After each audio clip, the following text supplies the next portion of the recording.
let's bring up Michael Jackson, that record, Michael Jackson. I was the record that kind of stands out. So I was in the studio and we rented this whole house in the valley. And we were staying there for like 3 months, 4 months making music. And I was sleeping on some like fucking blow up bed. It was a very uncomfortable situation. But I was dating this girl who's kind of famous now, but I won't mention her name. And I was dating her and she was in the studio. And I remember that beat came on. That beat is fucking hard, right?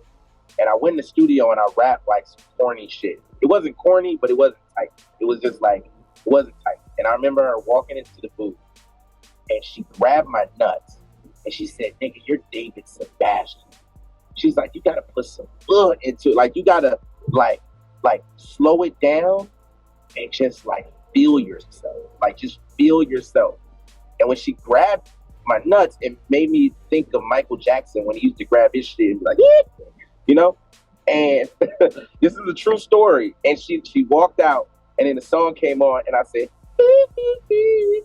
red jacket like on Michael Jackson, hand on my dick like on Michael, and like I had my hand on my dick the whole time, and like it was like that whole shit is one freestyle down. There's no other take. That's why I'm like screaming and shit. Did the whole song in one take, and I was done. I feel like I've been dope. I feel like I've been magic. Like Ride the Wave, all those records came out, years and years ago, but you could drop them shits today. You know what I mean? We Are God. I did We Are God, most of the records on that album 5 years ago. Can you believe if I dropped it 5 years ago, it would like it's ahead now. It would have been super ahead back then. There's nothing that's changed. It's just my exposure, my growth, making smarter business moves. That's one thing I've learned. This is the music business, right? Most creatives are just focused on music, right? And I've realized that in this game, music, talent, you could be the most talented motherfucker on the planet. If you don't have business ethics or an understanding or the right people to kind of guide you on that mission, your shit just is gonna either stay right here or it's gonna go all the way up and you're just gonna fucking go all the way back down because you have no sustainable business. So I feel like my music has always been high. I don't think it's a switch up on a production, I just got a little bit more money for visuals, but I think the thing that I had to elevate to really get me to another level is my understanding of the music business. Mentors are important because, when you stand on a shoulder's giant, you can see just as far as they can, right? So there's people who have done it, who have messed up, who have done all the mistakes that you're probably going to make, and they can give you the foresight on what to do and what not to do.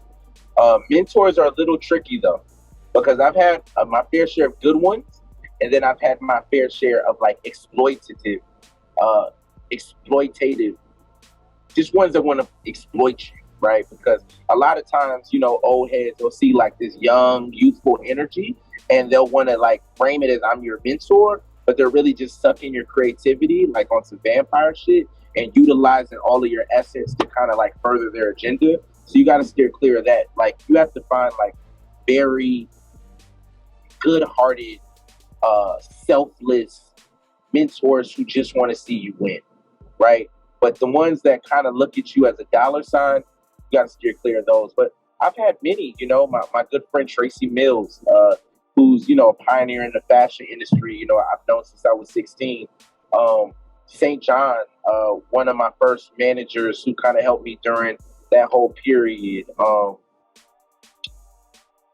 It's so many, but Dwight, of course, P. Gordy. I've had so many different people in my life through every level of my life, and they've all given a purpose. Like I'll never forget, I had a mentor named Mike B when I was 12 years old, and he's the reason why I started rapping because I was in Sunday school, and he gave me an album. He gave me The College Dropout, first rap album I ever had. And he said, there's this guy named Kanye West. And when I look at you, you seem like a young Kanye West because I would always be like disruptive. And I would always be like blurting out radical truths. And, he gave me that album. And then later on, he gave me the blueprint to Jay-Z. and those two albums kind of framed my musical identity.